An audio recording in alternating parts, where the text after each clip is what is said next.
జగన్మోహన్ రెడ్డి అనే నేను శాసనసభ సభ్యునిగా ఎన్నికైనందున శాసనం ద్వారా నిర్మితమైన భారత రాజ్యాంగం పట్ల నిజమైన విశ్వాసం, విధేయత చూపుతానని, భారతదేశ సార్వభౌమాధికారాన్ని, సమగ్రతను కాపాడుతానని, నేను స్వీకరించబోయే కర్తవ్యాన్ని శ్రద్ధాసక్తులతో నిర్వహిస్తానని దైవసాక్షిగా ప్రమాణం చేస్తున్నాను.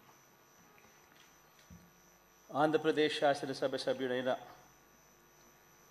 వైఎస్ జగన్మోహన్ రెడ్డి అనే నేను సభా నియమాలకు కట్టుబడి ఉంటానని, వాటిని అనుసరిస్తానని, సభా మర్యాదలను పాటిస్తానని, సాంప్రదాయాలను గౌరవిస్తానని దైవసాక్షిగా ప్రమాణం చేస్తున్నాను.